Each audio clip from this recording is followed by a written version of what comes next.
Заки Валиди был человеком стальной воли. Это его главнейшее качество. Он никогда не уклонялся от борьбы и никогда не прекращал ее, не добившись результата. Он в буквальном смысле выполнял наставления пророка Мухаммеда. «Работайте так, будто бы жизнь ваша бесконечна, и молитесь так, будто бы живете последний день». Эти строки написал Тунжер Байкара, ученик и биограф Ахмед Заки Валиди Тагана.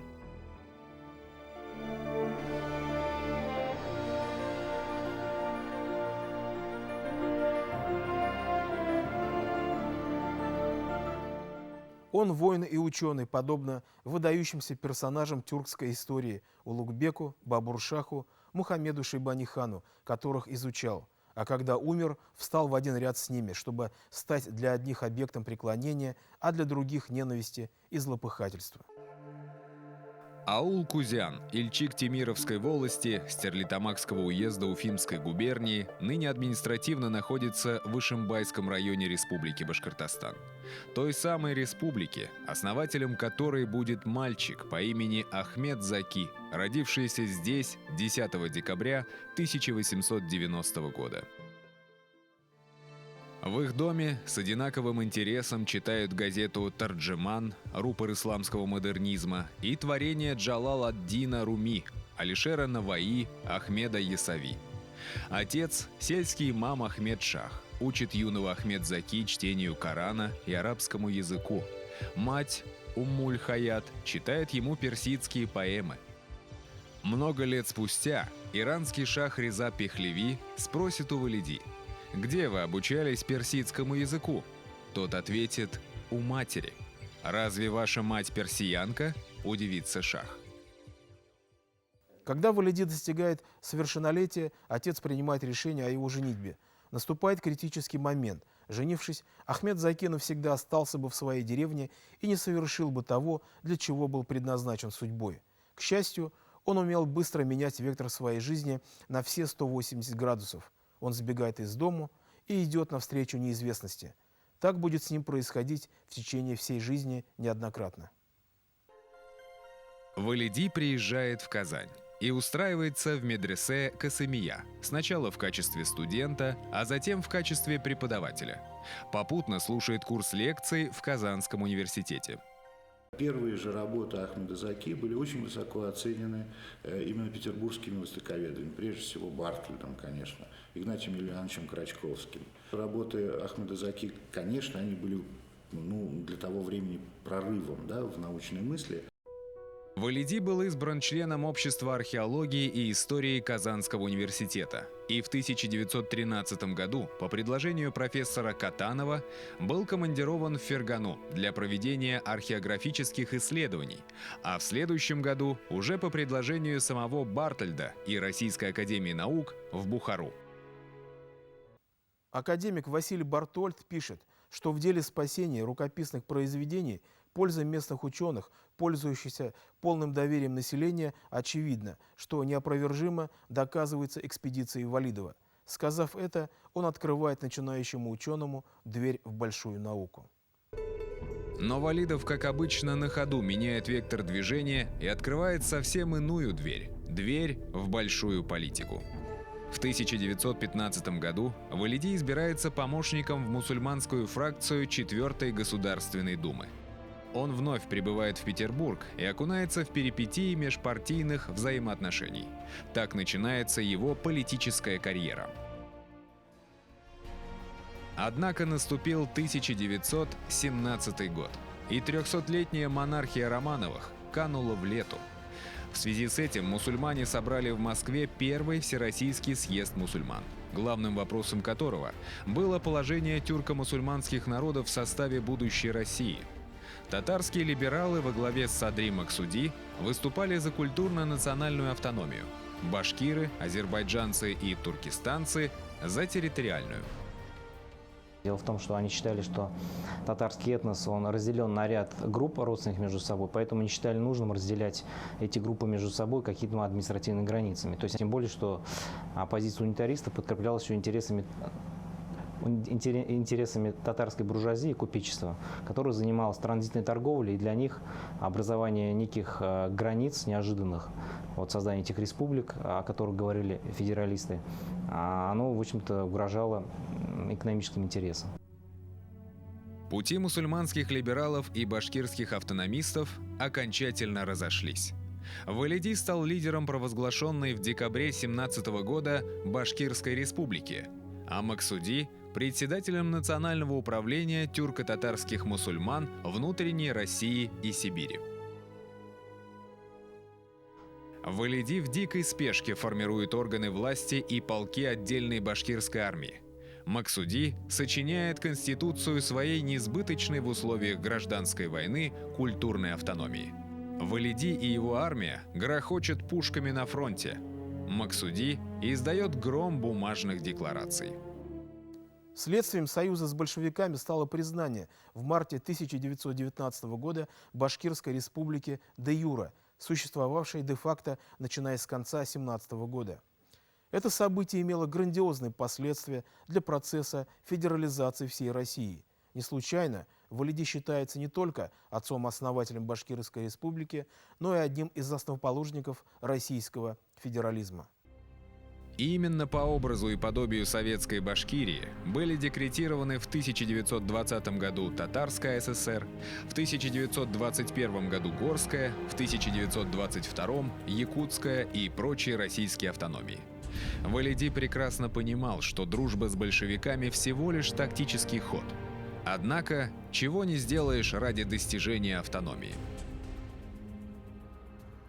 Если бы не внес такой вклад Заки Валиди тогда, может быть, развитие России пошла бы по пути унитарного государства. Поэтому мы сегодня должны, когда существует относительно самостоятельное государственное образование, гордиться, что во главе этих вещей стоял наш башкир, наш земляк Заки Валиди Туган.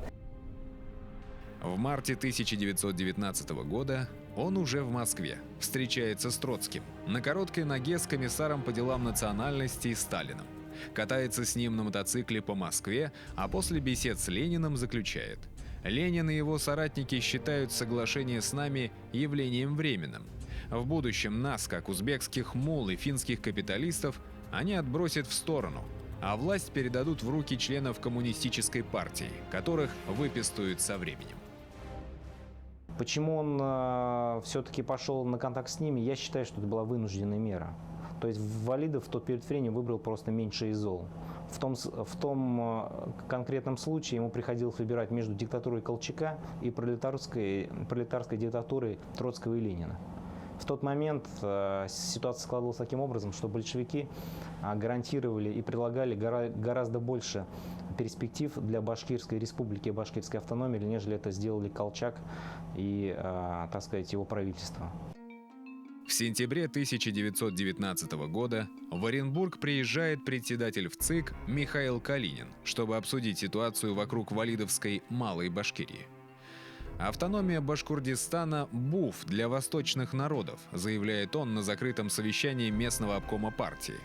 «Мы башкирам не верим, гоним их солдат под Питер. Нам надо играть в их автономию, повсюду пролезать к ним и коммунизмом парализовать их корни».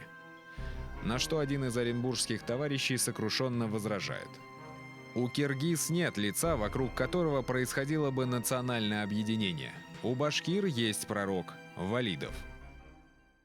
Да, именно пророк. Подобно библейским патриархам, он не побоялся повести свой народ по неизведанному пути освобождения, и его поступок многим тогда казался неслыханной дерзостью. Он не побоялся взять на себя ответственность за последствия, ибо верил в свой народ, а народ безоговорочно верил ему. Осознав, что большевики собираются уничтожить автономию Башкортостана, а его самого держат в Москве на положении заложника, Валиди в очередной раз меняет вектор своей судьбы и совершает побег в Туркестан. Теперь он занимается организацией повстанческого движения против Советов в Средней Азии. Военным руководителем маджахедов становится бывший министр Османской империи Энвер Паша, а политическим – Валиди. Его борьба с большевиками длится 3 года, но силы не равны. Энвер погибает, а Валиди в 1923 году покидает Туркестан. Наступают годы скитаний. Непрекаянный странник отправляется в Иран, затем в Афганистан и Индию. Там садится на пароход и отбывает в Турцию. Но у него нет визы, и сойти на берег ему не разрешают. Тогда он принимает решение плыть в Европу. Находясь в Париже, он знакомится с ведущими востоковедами Европы и получает лестные предложения о совместной научной работе, особенно из Великобритании. Но Валиди не был бы Валиди, если бы предпочел устроенную жизнь на Западе возможности работать там, где он был особенно нужен. А в тот момент он нужен был молодой Турецкой республике. Zeki Veltokan Hoca 1920 yılların başında Türkiye'ye geldiğinde daha sonra Atatürk de duyuyor. Dünya çapında böyle bir alim hoca. Atatürk davet ediyor. Gel Türkiye'ye. Кроме Валиди, в Турции оказались казанские деятели и ученые Юсуф Акчура, Абдулбары Таймас, Агдас Курат, а также Гаяс Исхаки и Садри Максуди, его противники по политической борьбе в России. O dönemde tabii yakın olmuş, Atatürk'e çok yakın olmuş, Atatürk'ün sofrasında bulunmuş, Atatürk zamanında kendi akşamleyin sofrasına davet ediyormuş, değişik kimseleri davet ediyormuş ve bu sofrada değişik konular ele alınıyormuş. Atatürk'ün sofrasında hem babam hem de Abdülkadir Bey çok defalar bulunmuşlar ve tarih konusunda görüşlerini sunmuşlar. Ататюрк для Турции – Петр I и Ленин в одном лице. Это был великий воин. Еще будучи генералом Османской империи, он сумел разгромить английские войска в ходе Дарданельской операции, инициатором которой был сам морской министр Уинстон Черчилль. По итогам Первой мировой войны Турция, наряду с Германией, оказалась в числе побежденных держав. Некогда могущественная Османская империя была занята войсками Англии, Франции, Италии, Греции и Армении. Началась национально-освободительная война турецкого народа, которую возглавил генерал Мустафа Кемаль Паша. К 1923 году все оккупанты были разгромлены. Турция отстояла свою независимость. Отношения Ататюрка и Валиди складывались непросто. Один основатель Турецкой республики, другой башкирской. Первый генерал и выдающийся полководец, второй полковник и военный министр. Оба поклонники истории и патриоты. Они очень схожи между собой. Ататюрк, считая Валиди своим единомышленником, предлагает написать ему книгу, доказывающую, что турки не пришельцы, появившиеся в Малой Азии в эпоху Средневековья, а аборигены тамошних мест. Понятно, что в условиях развала Османской империи востребована очень была идея доказать именно исконное право турок, на территории Малой Азии и Восточной Фракии. Может быть, политически это было с точки зрения кемалийского руководства и оправдано, но Ахмед Заки не участвовал в этой кампании, не пойдя на поводу у сиюминутных политических интересов. За что, как вы знаете, в общем, и в Турции его биография складывалась не самым гладким образом. Но Валиди был настоящим ученым и к тому же никогда не боялся говорить правду в глаза. «Нет, мой паша», — сказал он Ататюрку, — «пусть это доказывает кто-либо другой». И таковые нашлись. Ахмед Заки Валиди был фундаментальным историком. Ахмед Заки Валиди не выдумывал историю. Ахмед Заки Валиди не писал историю ради угода какому-то политическому деятелю. Не считая возможным более оставаться в Турции, в которой Садри Максуди и ему подобные занимали высокие посты в парламенте и правительстве, Валиди уезжает в Европу. Происходит очередной поворот в его судьбе. Чтобы не терять времени зря, а этого он не любил больше всего, он решает продолжить учебу, так как до сих пор не имел диплома о высшем образовании, который не удалось получить в России по причине бурной политической деятельности. Он поступает в Венский университет, заканчивает там аспирантуру и приступает к написанию диссертации. А это был колоссальный вклад в историю России и в историю народов Поволжья вообще, тюркских в том числе, Поволжья и не только Поволжья, и Казахстана современного. После признания со стороны европейских ученых он получает звание почетного профессора. Преподает в Боннском и Геттингенском университетах. Германия стала для Валиди знаковой страной. Здесь завершается его становление как ученого.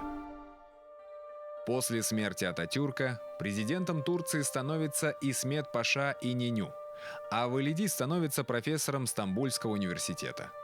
Потеряв надежду вывести из Советского Союза свою первую жену Нафису, он женится вторично. Его супругой становится Назмия Ханум, происходившая из среды едисанских нагайцев Румынии. Рождаются двое его детей – дочь Исенбике и сын Субидей. Жизнь только-только стала налаживаться, а судьба злодейка уже готовила Валиди новые каверзы. В период Второй мировой войны Турция придерживалась активного нейтралитета в пользу Германии. Но в 1944 году стало ясно, что Третий рейх терпит поражение. Тогда турецкое руководство во главе с Исметом Ининю предпринимает шаги по сближению с Советским Союзом. В ответ по всей стране прокатываются студенческие манифестации, в которых ведущую роль играли пантюркисты, видевшие в Советском Союзе главного угнетателя тюркских народов. Власти обвинили их в попытке поссорить Турцию с опасным соседом.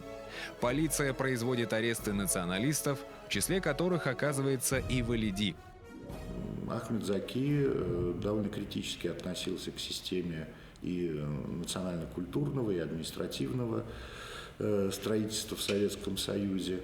И в 1944 году, когда в Турции, опять же, была востребована идея оправдания такого активного нейтралитета в пользу Германии в годы Второй мировой войны, Ахмед Заки продолжал отстаивать убежденно свою позицию, за что и оказался, как вы знаете, в заключении в тюремном, где провел 18 месяцев. Правда, потом был полностью оправдан.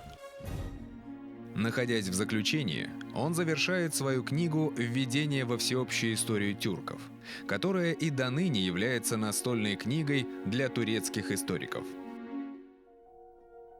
Послевоенные годы становятся самыми успешными для Валиди. Ему уже никто не может помешать в осуществлении задуманного. На 22-м конгрессе востоковедов, состоявшемся в 1951 году в Стамбуле, он публично был назван самым великим турецким историком. Но для своей родной страны Валиди как будто не существовал. Talebe çağımızda takdir etmek birazcık zordu. Ancak biz bazen seziyorduk. Çünkü mesela biz bir gün işte dersteyiz. Bir baktık Almanya'dan Profesör Karl Jan gelmiş. Onu da derse getirdi. Derken bir gün bir baktık ki Rusya'dan Profesör Kononov gelmiş ve bizimle beraber bizim yanımıza oturdu ve Zeki Velidi hocamın dersini o da dinledi şeysini. O zaman biz bazı şeyler sezmeye başladık. Научное наследие Валиди велико. Около 400 научных работ, из них 30 монографий. Почти все были изданы на немецком и турецком языках. К сожалению, на русский и башкирский языки переведена мизерная часть его трудов. И вот я думаю, что такого рода заметок, которые стали началом целой цепочки исследований и целой цепочки открытий, Зеки Валиди сделал очень много. Он дает благодатный материал своими открытиями источников и своей первичной, как говорят, пионерской интерпретацией, то есть первоначальной интерпретацией, он дает великолепный материал. И к его трудам надо обращаться и обращаться. В Советском Союзе Валиди был заклеймен как контрреволюционер, буржуазный националист и пантюркист. Положительный отзыв о нем грозил жестокими репрессиями. Но для других стран он был символом пробудившегося от вековой летаргии Востока, символом свободы и обновления. Его, как почетного гостя, встречают шах Ирана Реза Пехлеви, премьер-министр Индии Джавахарлал Неру, власти Афганистана и Пакистана. Его ученики и ученики его учеников разбросаны по всему миру. Kendi alanında uluslararası bir otorite olmuş. Şimdi mesela ben Japonya'ya gidiyorum. Japonya'da diyorlar ki Mori hocanın hocasıydı. Japonya'da imparatorun da bir ara hocası olmuş olan Mori Masao babamla beraber çalışmıştı.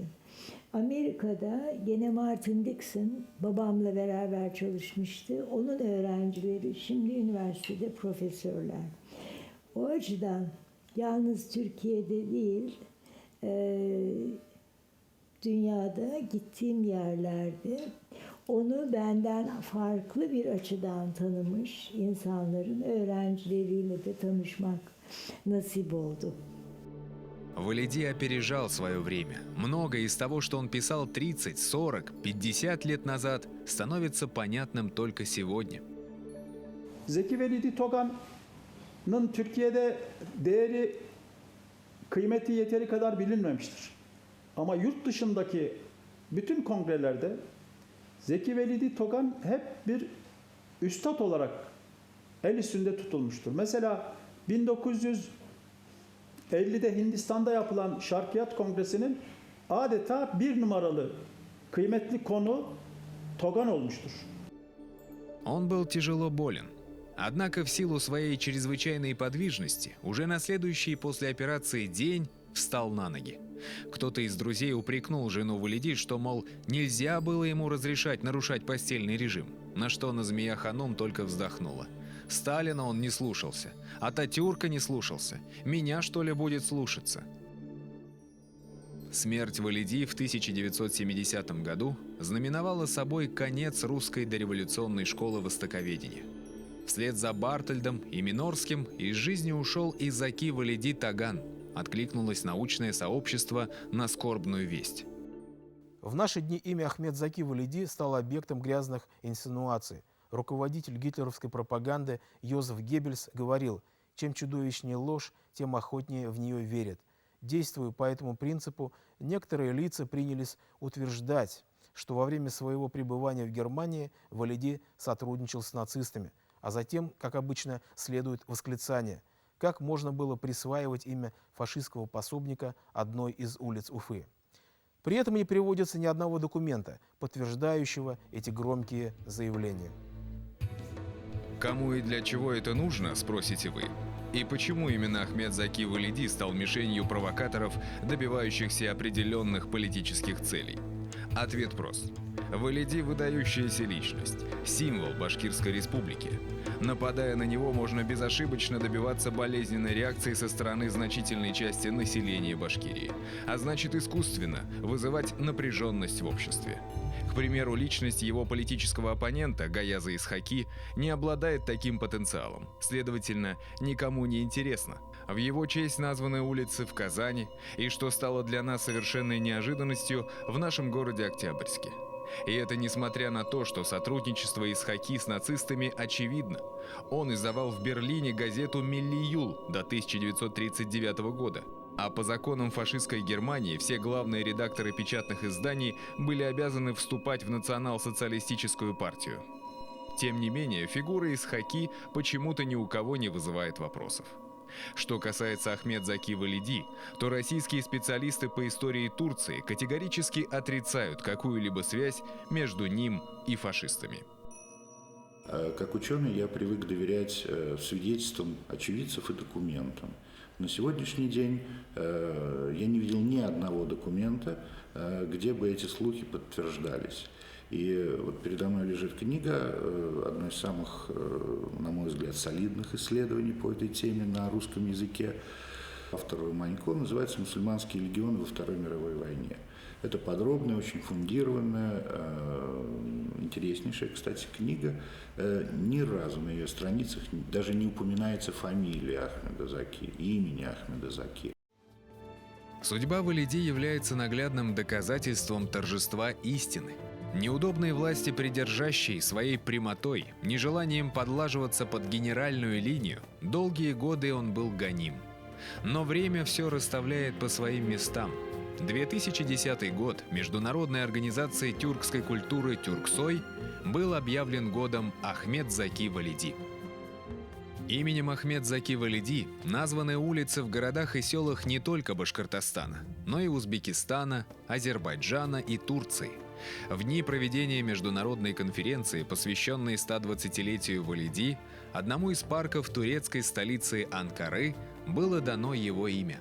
Один из большевистских деятелей назвал Ахмед Заки Валиди пророком, и в этом утверждении есть большая доля правды, так как многое из его предвидений воплотилось в жизнь. Свое прощальное письмо башкирскому народу он заканчивает словами: «Совершенные нами дела, так же, как и дела Карасакала, Батырши, Салавата, оставят после себя великие воспоминания». И это истинная правда.